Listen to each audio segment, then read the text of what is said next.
NHL Fans 365, a hockey podcast where we talk about many different topics from around the league. And here's your host, Boomstick.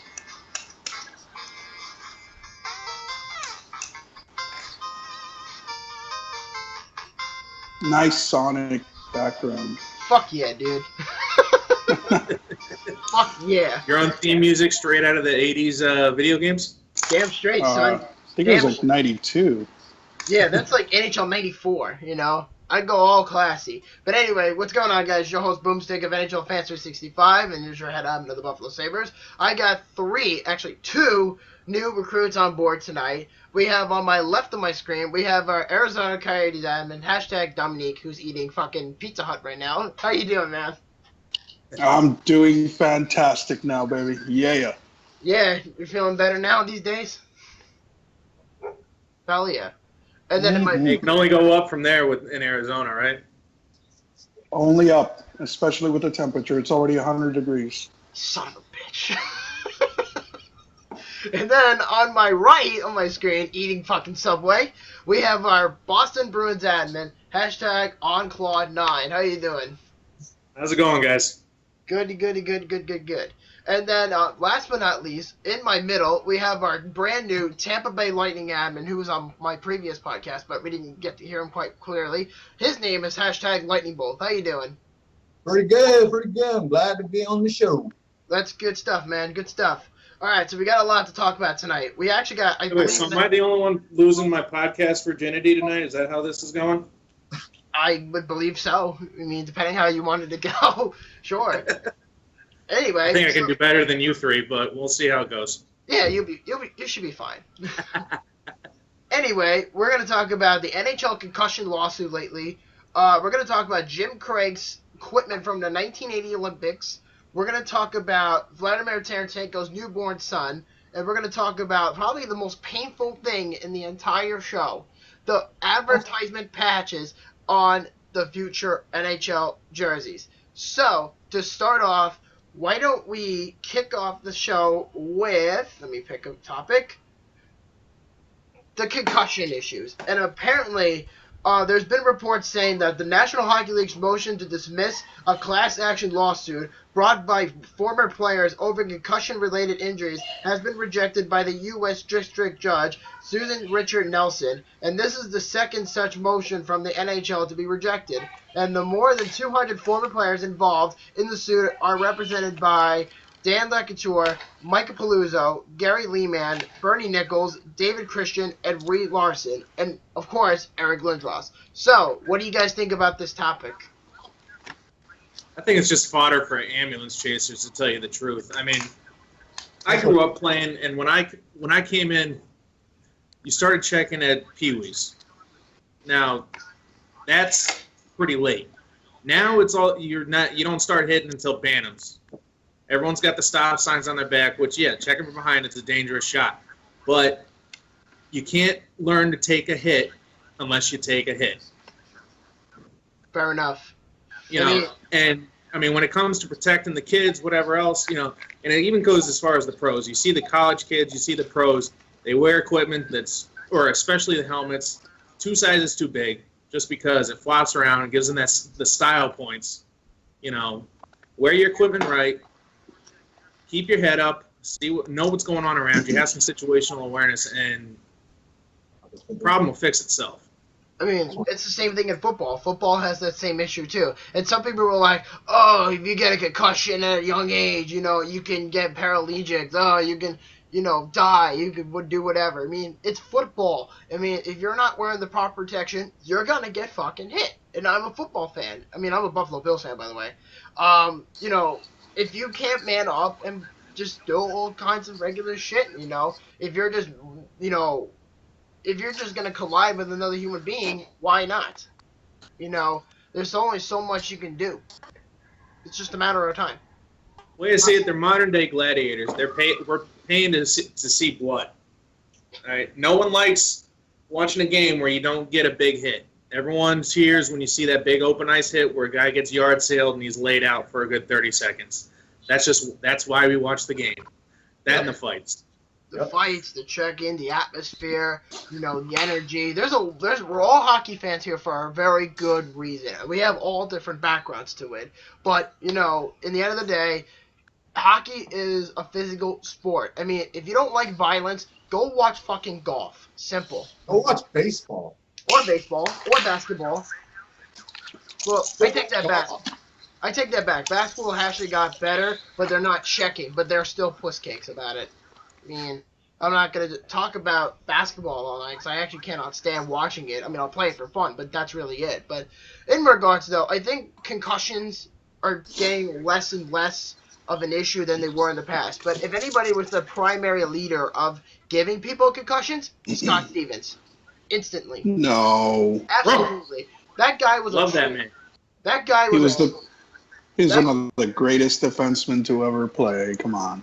I'm not bashing him. I'm just saying he's Greatest of all time. I mean, One of. And I'm talking absolutely. like a top 10. Top 10.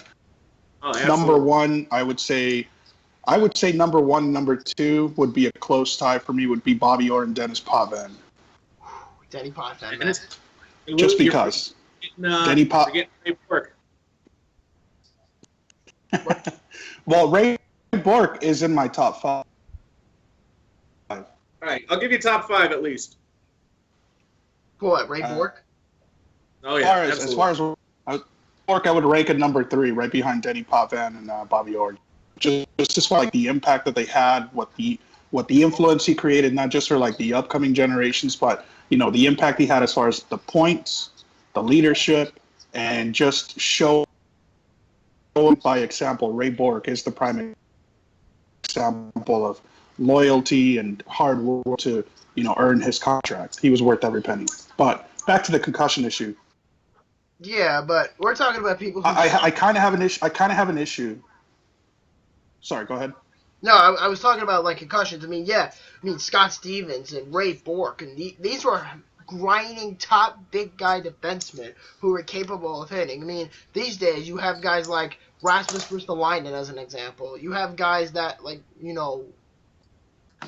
playing solid defense. I mean, now these days you can't hit in the head anymore. You just can't do it. Now these days they have to be politically correct and say you have to hit the shoulder. I'm like, that's not going to do shit because that's still part of your head. I mean, you have your shoulders and your head and your neck. They're all connected. I mean, what difference does it make? If it's a hit, it's a hit. And then some people, if they don't agree with it, they're going to bitch and moan about it. I mean, it happened to Paul Correa. Paul Correa got out cold in that game 6 against New Jersey in 03. If anybody remembers that hit, Scott Stevens on Paul Correa. I'm pretty sure. I mean, that guy, Scott Stevens, for my priority in terms of any list, he would be the hardest hitting defenseman or hardest hitting player that I could possibly think of on the top of my head next to Ray Bork. I mean, that's just my philosophy, but the fact is that a lot of these guys now are coming out of their bushes and under the rocks and starting to be, filing against the league because of their issues.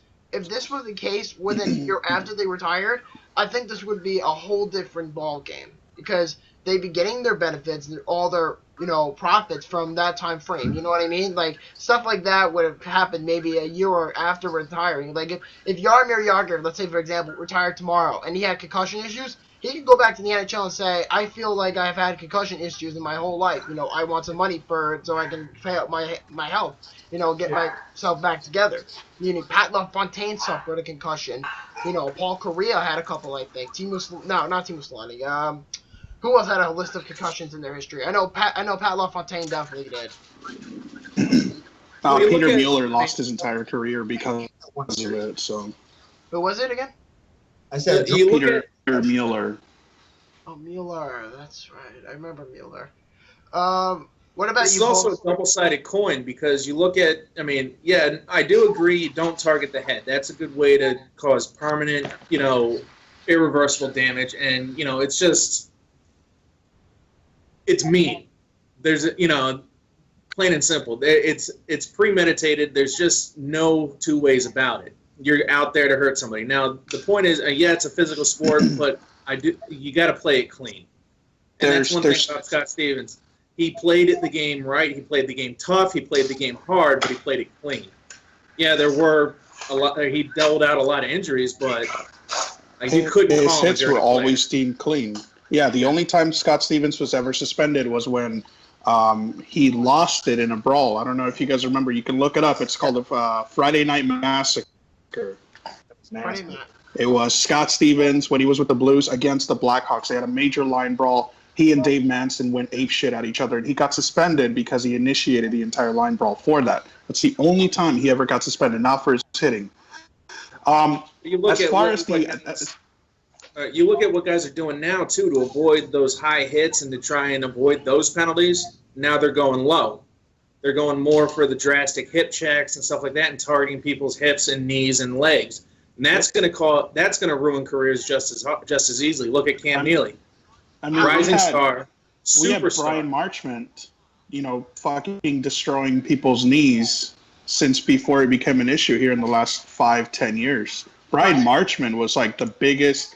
Brian Marchment and that piece of shit Ulf Samuelsson were the biggest catalyst for doing cheap, low bridge hits like that. No, and you take other guys who did it too. Not even close. If anybody was a big piece of shit when it came to hitting in terms of leading towards the concussions or any sort of significant injuries, hands down, Darcy Tucker. Yes, he was nasty. He was a nasty player, I can tell you that. He was one of my...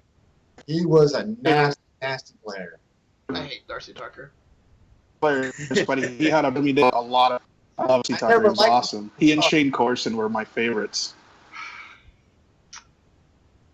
But no, as far as the whole issue with the concussions, it has to do a lot. You mentioned, Mr. Bruins fan over here mentioned the gear. I run a hockey group with 20,000 members of hockey reps. People, it's all about hockey gear. There's no talk about the NHL. It's strictly hockey gear, new hockey gear, vintage hockey gear, and the whole hockey style. One of the things based on this group is you look good, you feel good, you play good. And so a lot of guys will try to use some of the shitty helmets like the Bauer 4500. It's a helmet that's been around since it used to be called Cooper, the Cooper 3000. I remember the Cooper. It's the same shitty Rubbertex padding. The issue is the padding. Yes, it came from wolfskin padding to... An improper, ill-fitting helmet is never going to protect you from anything. You could still get a concussion from anything.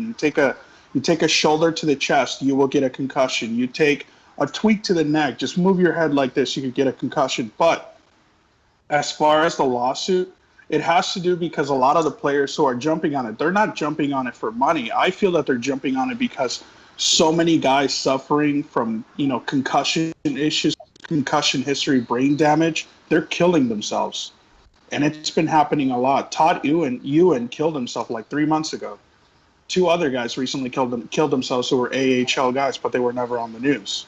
What do you call it? And when people try to talk to player safety about it, what do they think about it? The first thing that Gary Bettman, Bill Daly, and we've seen those leaked emails, how they feel about player safety. They don't give a fuck about the players. No, they don't. It's one thing that they're getting paid, a couple million more dollars than you and I are doing, for our jobs. But it's another thing when the horse owners are basically saying, fuck him, we don't care about him. If he ends up getting hurt, we'll just replace him. That's the thing. They're not sitting here. It's not about a whole precautionary thing. It's about the fact that they're just saying, well, we don't care. They could get hurt for all I care. We don't care. Oh, no, they're dancing monkeys to the owners. Exactly. And, it falls into the owners, and the owners are the bosses for Bill Daly, Gary Bettman, and whoever's in player safety. Look at all the players that get suspended for big, cheap shots. They get 1 or 2 games while the other players are gone for the rest of the year. Look at Matt Cook. You want a prime example of the last 10 years, it's been Matt Cook. They tried to suspend Ryan Callahan for that hit that he did on the Islanders series, but if you look at it, Druin got hit in the head worse, and they tried to suspend Ryan Callahan for his hit, which was not right. The hearing didn't go through because they looked at it and it wasn't a dirty hit. Druin's was a dirty hit. He got a concussion out of that. He had to leave the game because of that hit. It's a joke. I mean, the refs do all the fuck-ups when it comes to situations like that. What Chris said about Druin and all those hits with Callahan. I mean, the quality of these challenges and the quality of the conceptions that some of these opinions come across for the concussion issues has become such a clusterfuck that I cannot take the league seriously enough because they're not protecting the players. All they're doing is if they make a penalty, like let's say, if it's worth getting a call by the league, $10,000 fine, or 3 or 4 game suspension, some ridiculous shit. They don't care. The league wants money, and that's why they're not taking as much responsibility for more of the players like they used to do in the past before Bettman. They used to care about the concussion systems because back in like the 70s and the 80s, they didn't have the helmets and stuff like they have today. I mean, look at Bobby Nystrom. Bobby Nystrom never wore a helmet when he was playing for the Islanders. I mean, I'm an Islander fan too, by the way, guys. Is that Bobby Nystrom never, ever, ever wore a helmet, and there were points in his career where he could have had a concussion. He could have got killed. But now these days they're getting stricter and stricter with the rules in terms of equipment. It's ridiculous. I mean, smaller padding, smaller helmets, smaller this, smaller. I mean, it's dangerous. I mean, the league is putting their players in jeopardy, and the former players are pretty much trying to give out the word to the players that are already playing in the NHL and saying, if you're going to get a concussion, just be careful. You want to get the best proper treatment and you can possibly have.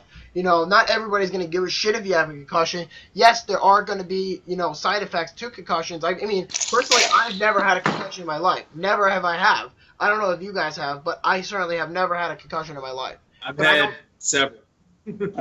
I almost needed brain surgery 10 years ago because of mine, so wow. It happens. Wow.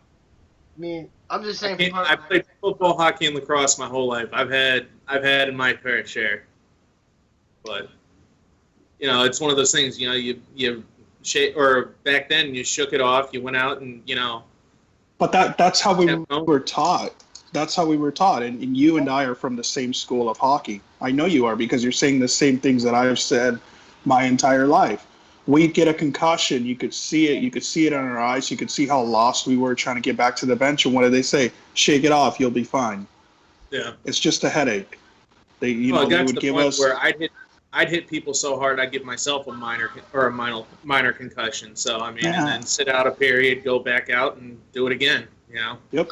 That's exactly how it was, and then it didn't start changing until a couple of guys started killing themselves. When Wade Belak killed himself, that's when they really started taking into more consideration. When Steve Monador killed himself, that's when they really, really started getting more serious. That's why Dan Carcillo quit hockey, because if you look into it, the player fund that they have for players who are injured and retire because of injury. Like the NHL actually has a players fund where a part of the shaving of every player's salary goes up and builds that. So any player who has to retire, it gives them like a retirement plan until they're able to get on their first job in their life. That the NHL completely eradicated that. They completely took it all away, started ignoring every injury. That's also part of the reason. So when Steve Monador had his concussions, he couldn't to retire. He had 3 little girls, a wife. He went to Europe and started playing there. He came back because they cut him. He was too injured to play. Mentally, physically, they depressed.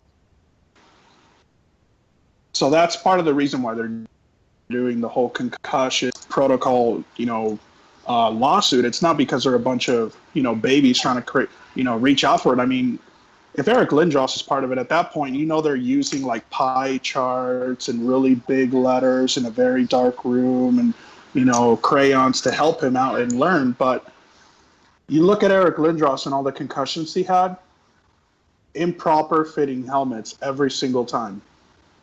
His helmet, look at anytime you ever took a hit, his helmet would literally go like this and just bounce off. Yeah, because the straps that Eric Lindros used to have were so loose that, like you said, they were like down to here. Yeah, exactly. But I understand what you're trying to say in terms of his helmet, because the majority of his helmet was mostly covering the top part of his head. It was never really covering the whole side of his head, if you remember, because he used to always have that one little strap here, and if it was usually going head foot down into the boards, you're done. That was the case with Eric Lindros. And after the Flyers, he just went to shit. I mean, I'm not bashing the guy either, but that's just the common ground to say, Eric Lindros would have been dead 10 years ago if he was still playing. I'm just being honest. I mean, you said Steve Montador, you said Wade Belak, but one guy I have to mention, Rick Rippon. That's another guy that had the symptoms. Rick was a little different because one of my friends, his parents let him stay at their house when as a billet when he was playing junior. Rick was different because it wasn't really so much as a head injury, the concussion issues with Rick. It's that he had severe depression from when he was a child. That's one thing that they always hit. Rick got diagnosed with severe depression when he was about 12, 13 years old, if I remember. And, he always had to have his medication. And when he stopped taking it around the time that he got his head injury, that's when he killed himself.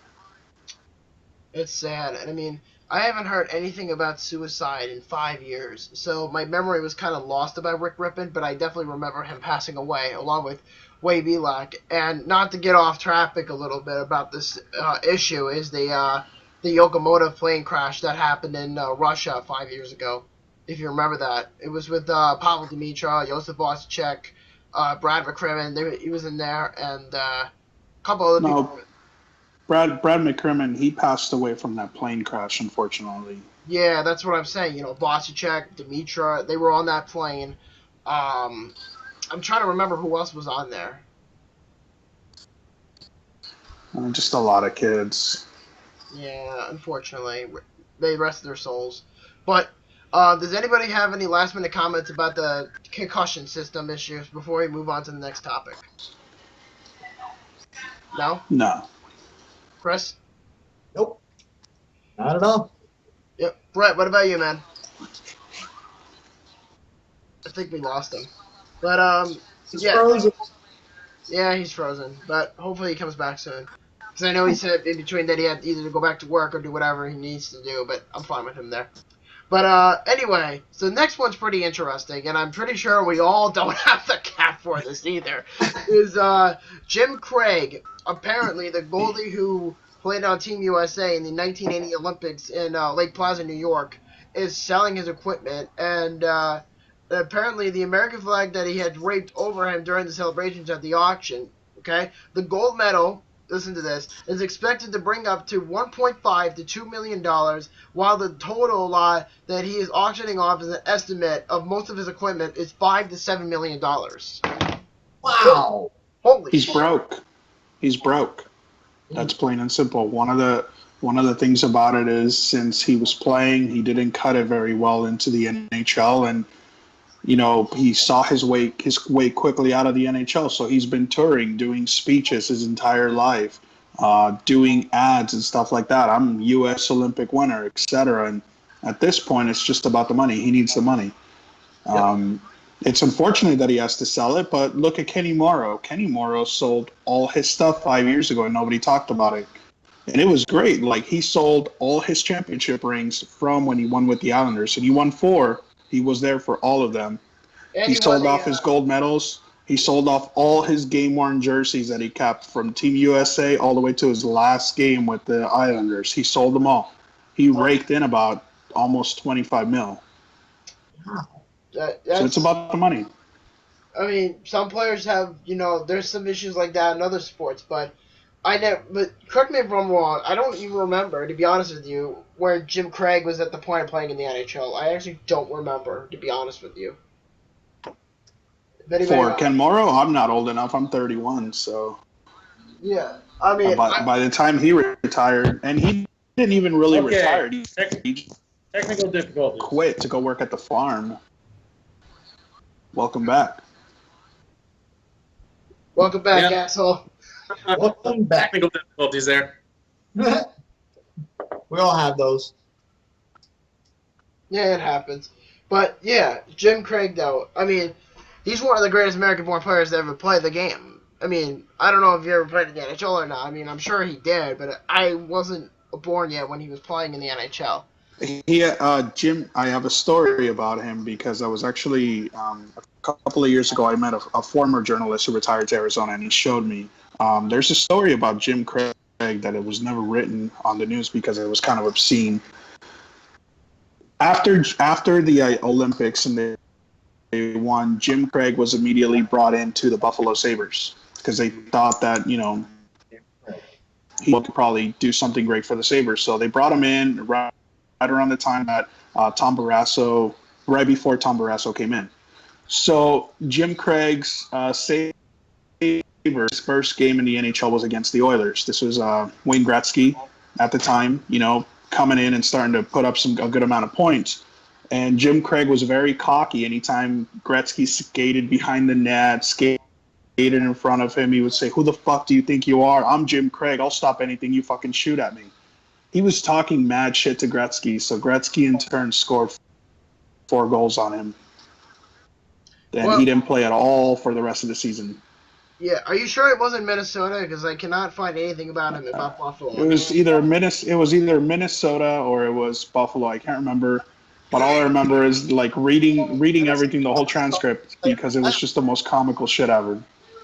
Yeah, I mean, Boston Bruins and a Minnesota North Stars. Pretty sure it could have been Boston. Let me look it up. To answer to your question, Berto, is that he played when he was in the NHL. He played for Atlanta, the Atlanta Flames, the Minnesota North Stars, and the Boston Bruins. Yep. I just said that. No, because he said the Buffalo Sabres, and I could have sworn. Yeah, I couldn't remember if it was Buffalo or if it was Boston, one of the two Bs.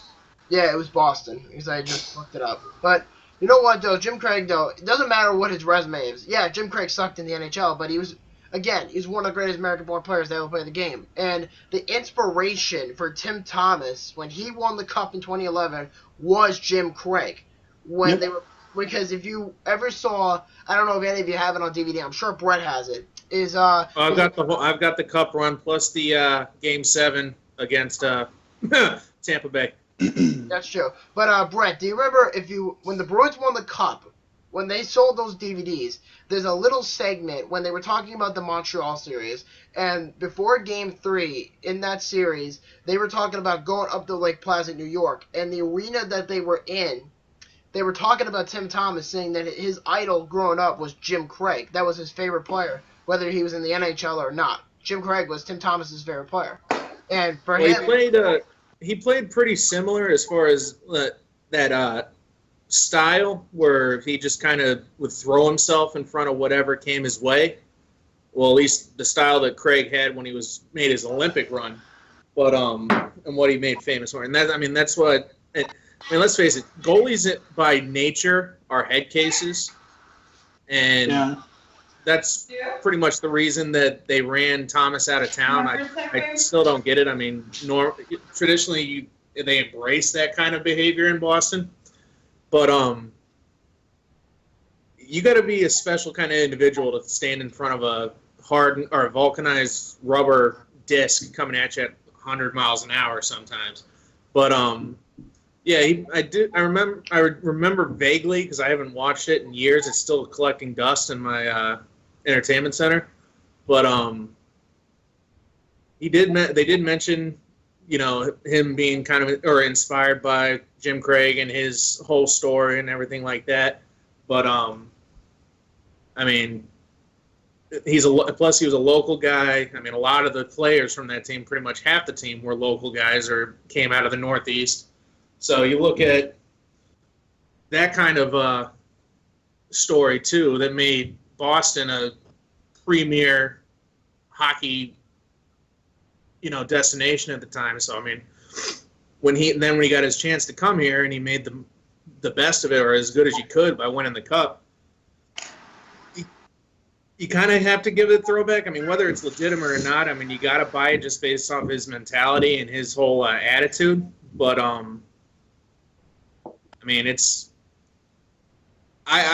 for one, like you said, it doesn't matter what his resume is when it comes to NHL. He still was part of the greatest story in hockey history.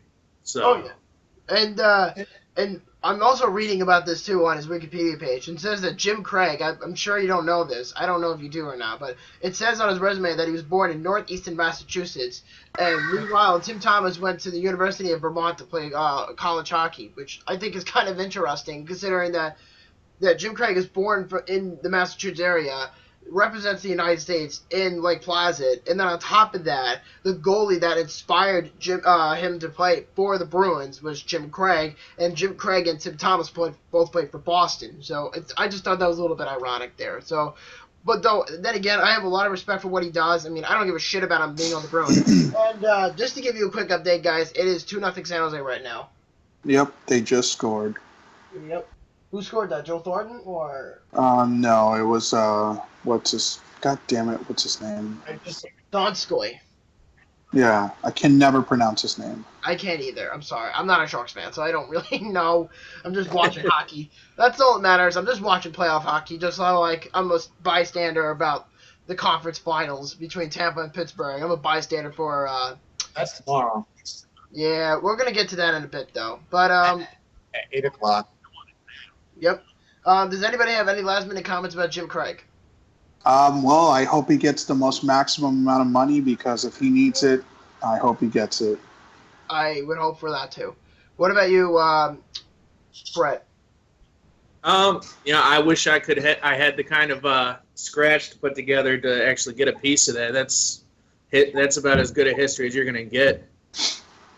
That's true. What about you, Chris? He's worth as much as Gretzky, basically, is what I say, or a lot more. Fair enough.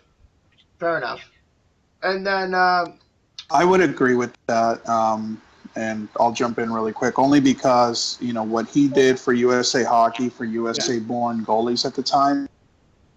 He kind of started what Patrick Waugh did for Quebec with the whole butterfly goalie in the 80s and the 90s, and as far as the whole Gretzky thing, yeah, I would say only because Gretzky used 12 every game, and he would sign them all and give them all out for people to sell. So if you look at the market, the Gretzky market is usually pretty flooded whenever anything pops up. One stick pops up, and then you see a slew of sticks of all people trying to cash in. Well, I mean, it's you don't see very many Jim Craig. I mean, Jim Craig and Wayne Gretzky are two different players. They are, but the impact that Jim Craig had as far as USA Hockey and goaltending for kids in the U.S., nobody had that before. Name one USA American-born hockey goalie who had an impact. I mean, I could say plenty. I can name a few actually right now. I could say, Jim Craig, Guy Bear, Ryan Miller, Mike Richter. I was going to say John Before 1980? Oh, no. I'm talking after 1980. But see, I know, and that's what I'm talking about. The product that came after Jim Craig, Mike Richter, John Van Beesbrook, guys like that. Ryan Miller. Well, Ryan Miller's more because he's for time with the Islanders there. No. Miller's I don't more want to like hear because of his uncles. No. Shut up. I don't want to hear about Ricky Pietro. That guy's a piece of shit. Okay, I don't like him. Sorry. But when he broke into the league and the style that he brought and everything like that and the hype around him, I mean, he filled seats. I mean, to be fair, yeah, he did when he first came in. DP was great, but the problem is he got too many injury problems and he got overpaid, which was fucking idiotic, by the way, of freaking Charles Walken. If you look at his contract was only $4.5 million compared to most other guys. Mike Smith's contract right now is like $6.5 million for a guy who's a complete utter bag of shit. Utter bag of shit. Why did they pay players like that? Because the Coyotes owners are fucking retards. They want to move the Coyotes to Las Vegas. No, they're not. That'll never happen. Or I don't know who told you that, but you might want to get them drug tested. That's what. No, because the owner that owns the team, the Phoenix, no, not the Arizona Coyotes, he wants to move them up to Las Vegas. But he has to get a certain amount of fan base to get a team there. No. Anthony LeBlanc is not moving them. If Anthony LeBlanc wanted to move the Coyotes, He would have done it before he dropped $1.2 million on all the local rinks so kids can get free gear. He wouldn't have bought the Springfield Falcons and paid the $1.5 million relocation fee to move them over to Tucson, and he wouldn't have donated $650,000 for Tucson to renovate their arena up to AHL code. Yeah, because he was saying that Arizona is not enough. There's not enough fan base in Arizona. That's why. No, he's never said that. No, I heard. This is what I heard. I heard from the Arizona Coyotes' perspective, according to Berto, is that I know the ownership just said that, Berto just said the ownership doesn't want to move him, but you also have to think financially, because the council said no, and I know recently they've been talking about this for a while, was the minor league team. No, I'm sorry, not the minor league team. The Coyotes alone, they have to get out of Glendale, but they have to move to Tuscan, which is another part of Arizona. I know that for a fact. Tuscan? Yeah. Tucson? Tucson, Tuscan? I don't know, dude. I don't live in Arizona. Regardless, though, hockey won't go to Vegas until football or basketball or one of the big money sports goes first. No, I can tell you one thing, and that is that the Carolina Hurricanes could be the sucker punch to be, punching their ticket to move to Las Vegas. But Peter Carmonos has said that if they're not getting enough benefits from the Hurricanes, which we're going to talk about in a little bit, actually, that's actually going to be our next topic. Because while we're talking about the Coyotes, we're going to talk about the Hurricanes. And apparently, next season, there's been reports out there that says that the season tickets for the Carolina Hurricanes have been getting a renewal rate of 86% for all the tickets plans, and 88% of the full season plans for 2016 will be raised up. So basically, they're renewing their tickets so that people can buy the tickets more. So the Canes don't have to suffer going into bankruptcy and then, move later on. I mean, the Yotes could do the same thing. The Panthers did the same thing. The Sabres could be doing it next year. There's plenty of teams in the league that could be raising up their season tickets and their average tickets. It's a business perspective. I mean, just from that perspective, just from that side of you, the Canes, the Yotes, the Panthers, just to name a few, those are teams that were qualified to be in the upper level to, spending, because, money doesn't grow on trees. So they have to be extremely careful with what they do in the next couple of years, because I know the Coyotes have been like the ultimate target for relocating and stuff like that. The issue with the Coyotes has been the arena. The city council of Glendale, they keep claiming that they're losing money, even though the Coyotes and Glendale renegotiated their contract 2 years ago and re-signed a 5-year lease. In this 5-year lease, the Coyotes are giving complete and total control of all the revenue the Coyotes are making from parking, a big chunk on their favor percentage-wise to the city of Glendale for concessions. So basically, Coyotes are losing money because they're pumping it into Glendale, just like on the previous lease that Glendale suckered them into 34 years before Glendale, completely trumped that out as well. So it just sucks. It's the fact that the city of Glendale is doing this, but what people don't realize is the city of Glendale is also doing this to the arena. The Glendale Arena. That's the Arizona Cardinals. They're doing the same exact shit. With the Arizona Cardinals. They're doing the same exact thing. That's why when Glendale hosted the Super Bowl last year, if you look at it, when they were talking about the NFL experience and all the events were in downtown Phoenix. There was no single business as far as all events in Glendale, because the city of Glendale went to the NFL and said, you guys need to pay us $5 million to host your event here. And the NFL said, well, we booked this 5 years ago. You signed the contract 5 years ago. Tell you what, we'll take our business elsewhere and we just have the game here. That's a fair statement. I mean, just from that perspective. The city of Glendale is run by some crooks, man. And that's the problem. That's why the Coyotes are looking at building the arena with ASU and share with their D1 hockey team. Yeah, but correct me if I'm wrong. Didn't they do this in the past with, when they moved to Tucson, whatever the city's name is, when they moved to that side of Arizona? No, No offense on that. Glendale? What was I saying? Aren't they Glendale? sharing the arena with the Phoenix Suns? They were originally sharing America West Arena with the Phoenix Suns, and America West Arena could barely seat about 15,000 seats. And what ended up happening with that is the Phoenix Suns actually told them they needed to vacate. So right around that time, the Coyotes started looking at an arena out here in Glendale, Tempe, where I'm living at now. And so that was being approved, and then out of nowhere, the city of Glendale said, well, we don't really need the business. We're too high-end for that. They deemed themselves too snotty for that. That's where the city of Glendale kind of gained notoriety from other people, us regular working Joe, says, oh, you're just another Scottsdale snob ass, because people thought in that mentality. So that ended up being a mistake, because now Glendale actually wants them to have an arena here, and the Coyotes are getting fucked by the city of Glendale. And the city of Glendale came in and said, hey, we'll build you an arena. We get about 80%.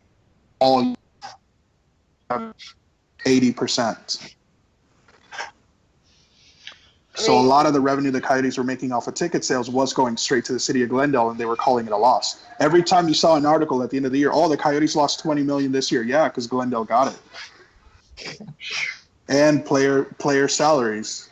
That's why the Coyotes have been like second to last when it came to salary cap. The salary cap was $56 million for the 2005-2006 season. The Coyotes were like at 20. Didn't they have the lowest salary cap? They've always had the lowest salary cap. That's why when they trade players away, they always say like, hey, we'll retain like a half of the entire player salary that we're giving you, so we can at least have the cap space hit. That's when they traded Sam Gagner. When the Coyotes got Sam Gagner, they got Sam Gagner, and Tampa Bay retained 1.2 of his $3 million.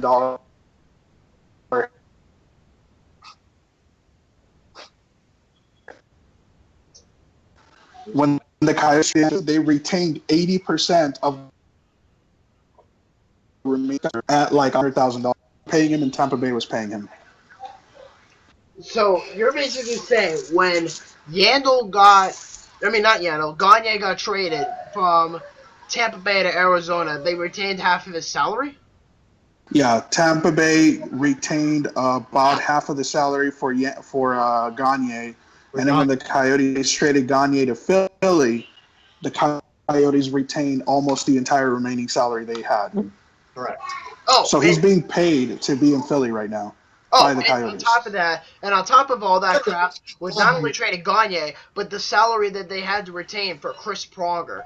And why the fuck? They traded for Chris Pronger's contract so they could meet the cap floor. And then they also they asked the Flyers, hey, we'll also take Nick Grossman, who's out on injured reserve. That's a $3.5 million hit, so we can definitely go over the cap hit floor.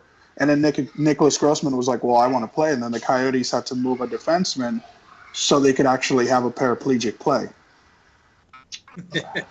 Wow.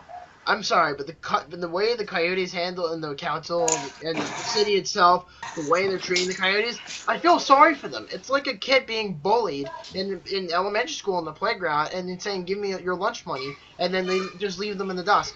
You know, that's what it feels like just from hearing this whole situation about the Coyotes. It's ridiculous. I mean, how much more can they get? Every 3 months, it's the same shit all over. I don't know. That's why they're trying to build. They already broke ground on the arena for the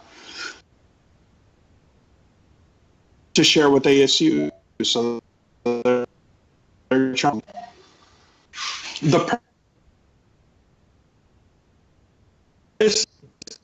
In the last meeting ownership, that literally Doug Ducey, the mayor, the guy who's running the city of Glendale, said our best case scenario and our goal is to have Glendale Arena sitting there in the dark. That's really painful. I gotta say, that's a painful situation for Arizona. I mean, just from what it sounds like, it's kind of harsh. I mean, do you ever get tired as a Yotes fan? Do you ever get tired of hearing the same thing every year?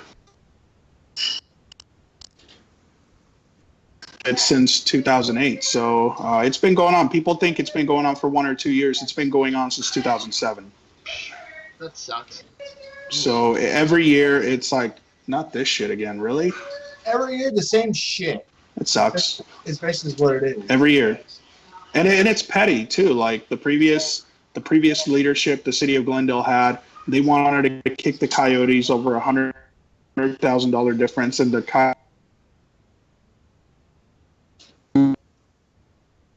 new owner came in and it's like, that's it. Here's $200,000. Wow, man. Wow. But before we move on, does anybody have any last-minute comments? I know Berto has been talking for quite some time about the Coyotes. Yeah, I'll talk all day. I mean, we're open to that, man. We're open to that. But anybody have any last-minute comments about that discussion? What happened to Mike Smith? Mike Smith? He's a one-hit wonder who played in front of a great defensive team in 2012. He was therefore rewarded for having his first ever breakout season. And I'll say breakout season because he had been in the league since 2005, 2006, and it took him until 2011, 2012, 6 years. 6 years. Yeah. Do the math. 6 years it took him to have one good season. And they rewarded him for 6 more years at $6.5 million a year. Yeah, you know what? You want to hear or talk about bad goalie contracts? Look at Tuukka Rask. He had a great season. No. You have no right to talk about Tuukka like that. If you want to talk bad Bruins contracts, let's talk Manny Fernandez. I'm just saying, you don't give a goalie an 8-year contract. That's just bad business regardless of who it is. Yeah, he had a great season in 2013. Yeah, he's a top-tier goaltender in the league. One of the best. One of the top, I'd say top 10. I wouldn't put him in the top 5, but I would say top 10. Top 10, yeah, but absolutely. Goalies, because of especially butterfly goalies, especially those hybrid goalies that spend a lot of time on their belly, on their back, on their knees, they're prone to injury. And all it takes is one bad tear, one bad lower body injury, and they will not come back the same. You can't invest that kind of time into a goalie. Mm-hmm. 3-4 years. That's the absolutely. problem. That is definitely reasonable, especially at his age. He was young, but 8 years is about as bad as it gets. 8 years on any player is a crapshoot because you don't know what's going to happen.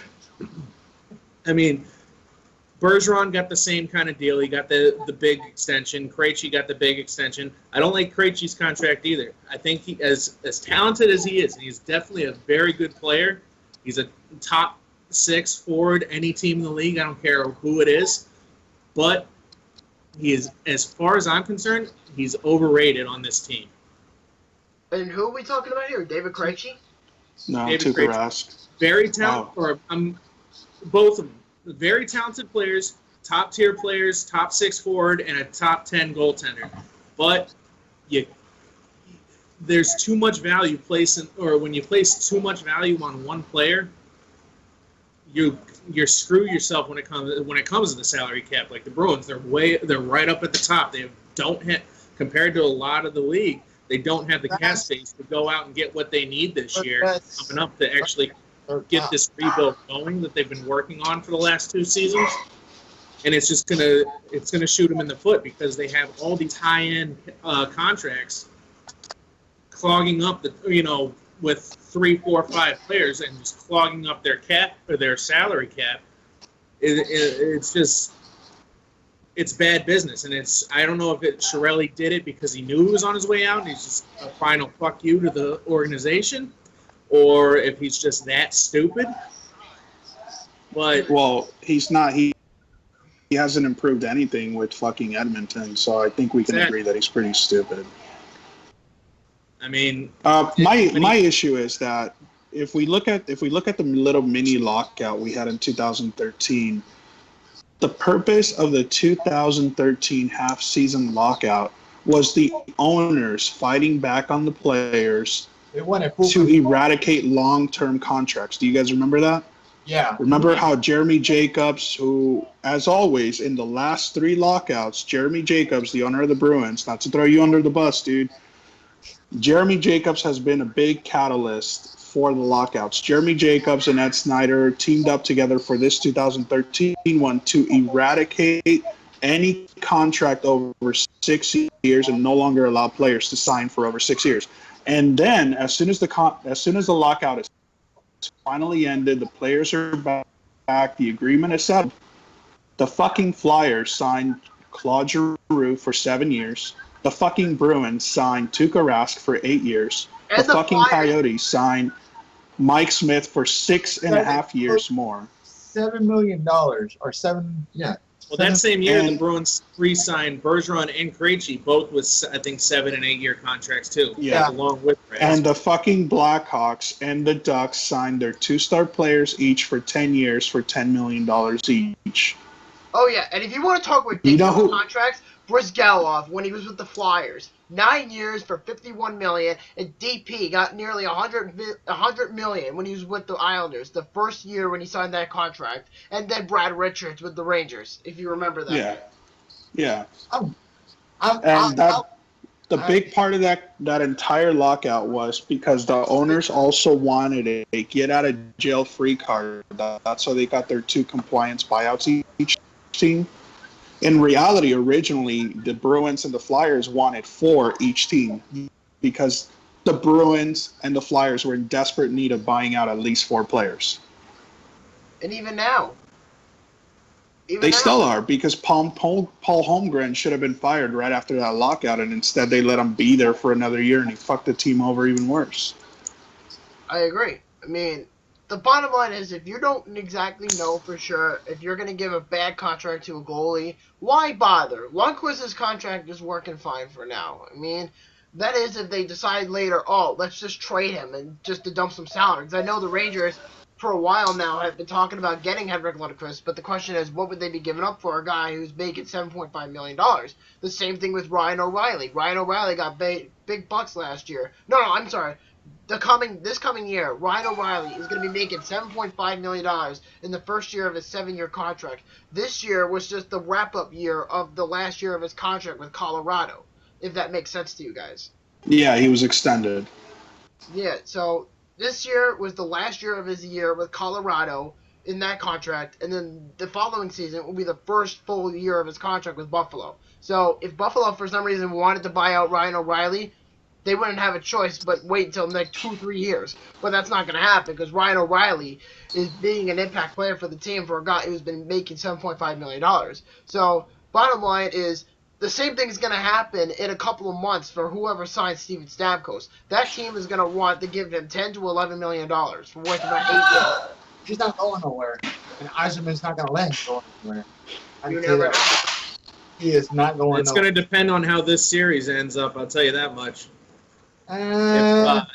If Pittsburgh wraps him up, he's going to want to go somewhere else where he thinks he's got a shot to go to the cup. I don't know. Because he's got 2 offers on the table right now. I mean, But he's not taking none of them. And the last meeting that they had, the second offer was kind of big. But he didn't say yes or no to that offer. so why So hasn't they- he? Well, wait a minute. Why hasn't he accepted the offer if the Tampa Bay Lightning were this confident in signing him at this point? Nobody knows. They're not saying at all. They're just he's got one contract where I think the first one was 6.3 million, and then the second one was a little bit bigger than that, 8.3 million per season. And ever since that one was on the table, he hasn't said a word. And I've been trying to keep track of that, but he might not be playing for us, I don't think, but I don't know yet. Did you Because say he's not back this season so far? yeah, so far he's counting himself out this season. Yeah. So I'm not gonna wait and count him in this series or next series because he's already counted himself out. I mean, it's only fair enough to say. Yeah. At least. Yeah, because he's still on blood thinners and Health-wise. health-wise. So he's going to be on that for quite a bit. And he's been on the ice, but he doesn't want to take that chance and come out and then get hurt again. That's what I. It's sketchy. Yeah, It's sketchy right now. With Stamkos, I think. it is. Bottom Did line we is get that most another teams, person? They're taking Huh? a Did friend. we get another person? No. No, that's I my guess. brother in the background. Oh. The one that set it up, everything. Yep. That's awesome. Yeah, but They're does a anybody have, broadcasting team. yep. Yeah. But does anybody have any last minute comments before we move on to the last topic of the night? No. No. No, Berto, really? We're already down to the last one. And the last one, I wanted to talk about this for a while now, is the advertisement patches on future jerseys in a couple years. And apparently the first professional sports team out of the major four to be putting advertisements on their jerseys are the Philadelphia 76ers. Apparently, the NBA team apparently put a little StubHub patch on their jersey. Here's the jersey. I don't know if you can see it. The little blue patch says StubHub. And then there's one on the white jersey, and then hopefully I have a... Yeah. You had both. You had Yep. both. And there's the red one right here, too. It says StubHub. So, yeah. So, in a couple of years, we're going to be seeing little advertisements that's going to be worth at least the biggest that they can get is 2.5 centimeters. That's the biggest they can get at this point. So, you're looking at a little advertisement the size of my toenail clipper. That's it. That's how big as it's going to get. Unless you want to go overboard on fucking Europe, like thinking they're so blind about their advertisements that are obviously everywhere all over the fucking wall and decided to put it on their goddamn jerseys and helmets and skates and shit. Like, good God. Stop putting so many goddamn advertisements. They're gonna do like the Olympics that had the advertisement all over the goddamn helmet and shit and all over. Oh, that's IHF, double IHF. So they have the contract to have that. That's how they earn the ability to be able to, like, you know, pay accommodations for the players, you know, rent the arenas. But it's not. It's just, you know, it's TV and electronic companies who just buy, you know, like a 5-inch thing on the helmet. I have experience with the whole industry as far as, like, you know, hockey jerseys and hockey gear and stuff. I've been working with manufacturers for the last 5-6 years, so I've actually known about the jersey ads for about 4 years now. That's been in the talks for a while. That was part of the big talk for the lockout. So what it does is it's supposed to bring in extra revenue especially for teams who are not able to generate that much revenue. The teams who aren't selling out, they're not doing very well, and so it actually helps out. The issue here is that a lot of people automatically think, oh, ads, oh my God, I see the big ads on the jerseys from Europe, and you have to think about it. The Red Wings have been using ads. They've been selling ad space on their jerseys. If you look up practice jerseys for the Red Wings, they're this big. It's 3x5, and it's like on the back hem of their ass. You don't even see it. The Toronto Maple Leafs have been doing that already for 10 years, but nobody flipped their shit about it. The NHL is looking into it, but they're looking at little 2x2 or 3x3 inch squares on the hem of the jersey in the back, kind of like the AHL has been doing for years as well. If you haven't been paying attention to the AHL, they have ads on their jersey as well. Yeah, That's what they're looking into. They're not looking into ads that are the size of the actual team's crest. Like, there's My thing is, it's a slippery slope. You know what I mean? Yeah, it starts with those little itty bitty patches, but it can only go bigger from there. You know, they're not going to go smaller. Pretty soon, companies are going to say, "Oh, well, we want to pay X amount of dollars but we want this to be bigger. We want to be seen." And it's really. That's business. It's the way things are done. It's business. And I don't want to see it turn into that, you know, international hockey where it's just they're plastered from head to toe with bumper stickers. Because, I mean, like I was saying with Boomstick earlier, I love how I loved it when Buffalo went back to their traditional blue and gold color scheme, and it's one of my favorite jerseys in the league, other than the black and gold from Boston, because it gives a modern styling on a classic traditional emblem or a symbol that people can identify with that have been following that team for years. You've got the smooth lines and stuff like that with the modern styling jerseys, but then you've got that traditional crest and the old school color scheme. Now, I mean, everyone in the 90s, when they went to the red, black, and silver, people loved it. They thought it was the coolest thing in the world. It was that and the same with Mighty Ducks. I'm one of those fans that love the red, black jerseys, actually. I'm one of those people that do. Yeah. I mean, now, and, with Boston, people hated the Winnie the Pooh jersey when they were wearing that, in the late 90s, I think it was, early 2000s maybe. I thought it was cool. I thought it was a decent change of pace. I do like the traditional style, but they were going. That was just monotonous with all the other teams in the league were going with these newer, more aggressive style jerseys, but Boston kind of kept with what they were. They had to have something in the mix. Now I like what they've been doing since then. I don't like the all black. I think that kind of is just a little too much for me. A little too monochromatic as far as the color scheme goes. But their Winter Classics jerseys this year were awesome. I thought that was a great homage to to their old school jerseys. And I don't want it to just become all about the business. I mean, I love hockey because it's, as far as the Big Four goes, it's still the most pure, sport. It's not, you don't have the players that are signing one-year deals for $10 million or $20 million like you do in some of these other professional sports, just to be mercenaries because I'm going to get paid. Guys, I mean, yeah, they're trying to get up there with the other four. They're never going to reach baseball. They're never going to reach football. Probably never going to reach the pay scale of basketball.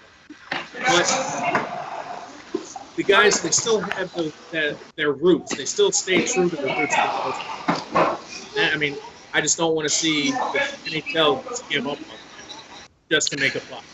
That's true, but if we're talking small size jersey patches, I don't really mind it. I mean, I know, like you said earlier, I think it was Berto. He said that they put patches on the practice jerseys. Yeah, but that's practice jerseys we're talking about. Nobody's going to really buy the practice jerseys because the only way you get the practice jerseys is if you play for the team. That's really it. But if you're talking small 2-point-something inches, patches, people thought in the beginning when they first heard that patches were going to be all over the jerseys, they were thinking, holy shit, fuck, like, why ruin such a beautiful piece of art, blah, blah, blah. And I said to myself, when they said that they were doing the little patches like the Philadelphia 76ers did, I said to myself, you know what, looking at it now, I don't think it's that terrible. I really don't think so, because they're not putting it all over the jersey. It's just on the jersey, that little small patch. I mean, it's not killing anybody. I mean, if later in the NHL decides, let's put it all over the jerseys, that's a different story. But to be fair, it's not real. Like I said, it's not really affecting anybody right now. It's just a small little patch. I mean, if they're doing it for small market, companies like, say, for StubHub or Dunkin' Donuts, for an example, McDonald's even, those are companies that could be in debt. I mean, especially McDonald's. I mean, McDonald's is going down a big, decline with their finances because they're not selling enough food, and because a lot of people are changing their mind about the store, saying, I want to lose weight and stuff like that. And if McDonald's were to go up to, let's say, the Tampa Bay Lightning, just an example, and they said, hey, Tampa Bay Lightning, we'll pay you this amount of money to have you put our advertisement on our jerseys. And, of course, the Bolts would agree to it. I mean, I know the Manitoba Moose have done it, the Rochester Americans have done it, the Bridgeport Sound Tigers did it. Mostly all teams in the AHL did it. But the NHL is a little bit of a different concept. I mean, the NBA is just the start. I mean, Major League Baseball is going to have it soon. The National Football League is going to start doing it soon. I mean, with the National Football League is a completely different story because they can easily put advertisements on the shoulder patches or in the back of the helmet. They can do that. They can get away with that easily. But as for European hockey, the jerseys over there are completely ridiculous. I mean, they put it on their pants, they put it on their socks. I have a friend playing in the German Elite League, and so he shows me, at the start of the season what his jersey and what his gear looked like, and it was all nice and clean. And then he showed me after training camp, once the season started, and then they added the ads onto it. The jersey the fans get, it's nice and clean, and then the one that the players get, it's completely covered in ads. They do ad stickers on his leg pads, his blocker, his catching mitt. I'm talking like each leg pad, each sticker on the leg pad is $15,000 each. That's how the teams are making their money, because they don't have the revenue that they can generate over there. Their seats are cheap for the paying fan for a reason. They make their money elsewhere by selling ad space.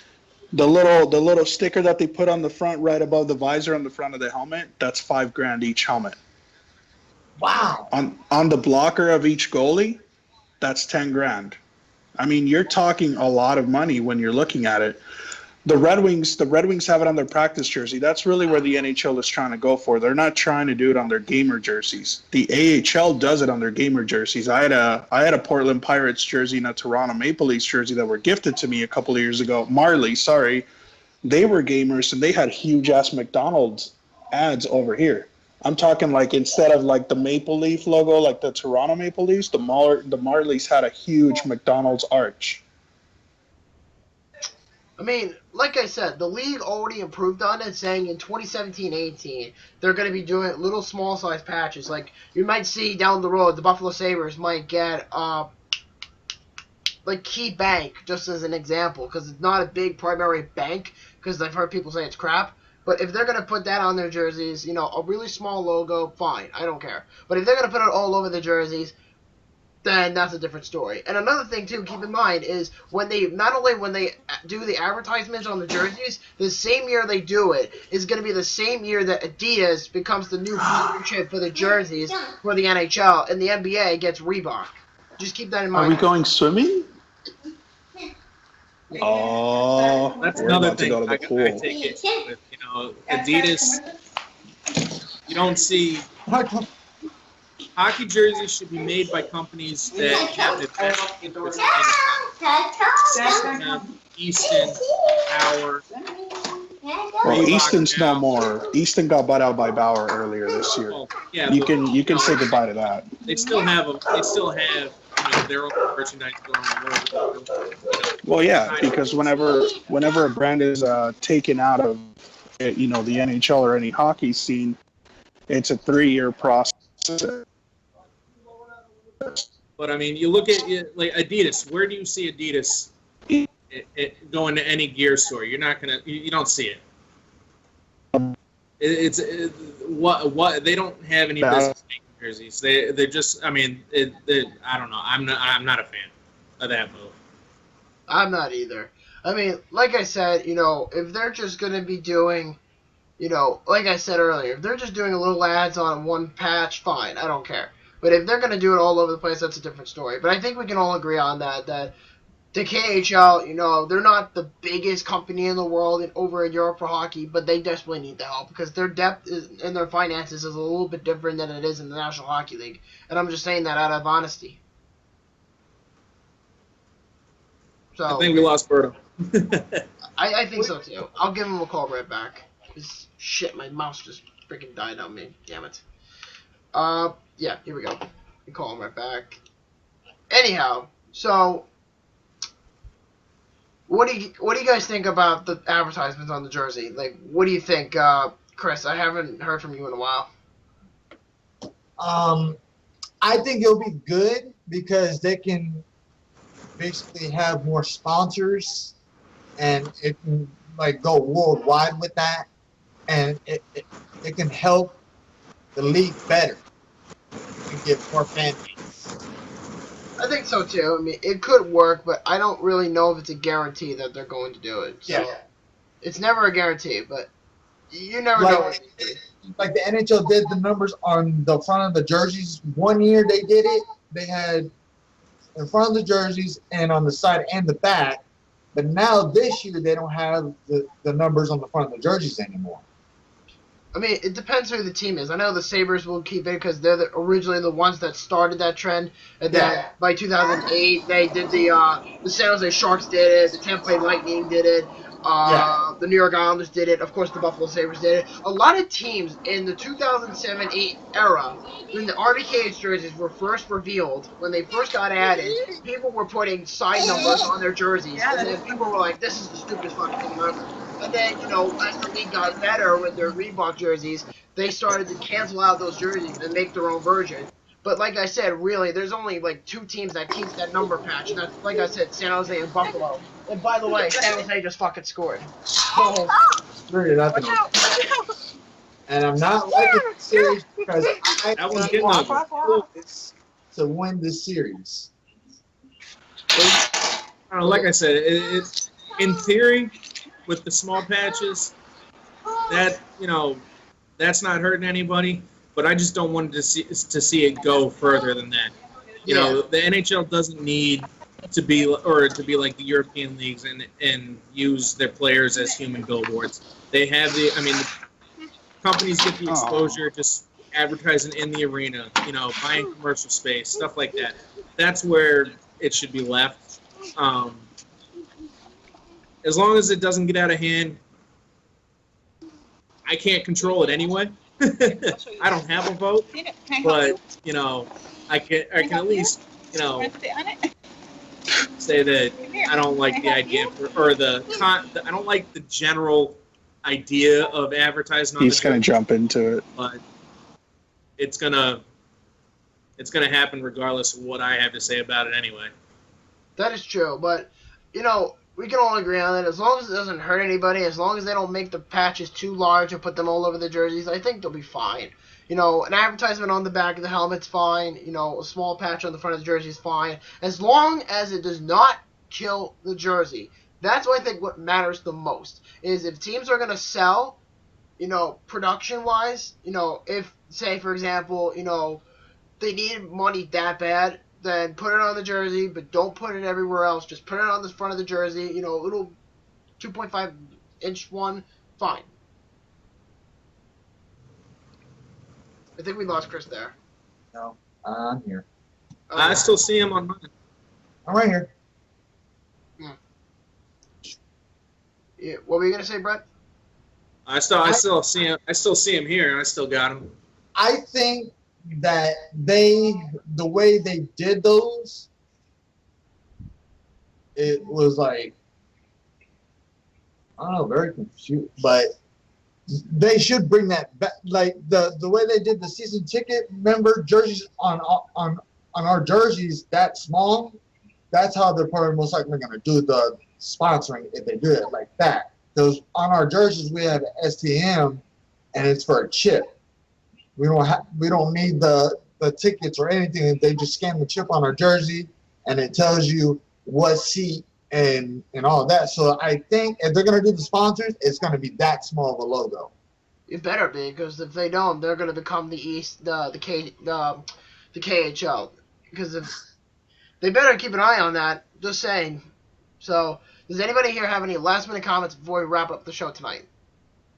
No, sir. Nope. As far as the jersey content, I'm just going to go ahead and say it's not going to be something to worry too much about. It's going to be minimal. It's just going to be the size of this dude's name tag at the bottom with this hat, and it's going to be tiny just to add some revenue. And I guarantee you'll probably end up seeing the salary cap probably go up from that, or something will happen. Ticket prices will probably go down, I'm sure. So I see it as a positive. I've been dealing with it and talking about it with manufacturers for a while now, and the way that they've explained it to me, the way that it's going, it's a good positive. Yep. So I guess that should be it for tonight, guys. So nothing too crazy. I think it was a nice conversation that we had for the whole series. So that's that. So let's just go over again one more time who we are. I am your hat admin, Boomstick, the hat admin of the Buffalo Sabres. And tell us who you are one more time, Brett. Bruins admin on Cloud 9. Signing out. And Chris. Tampa Bay Lightning advent, Lightning Bolt.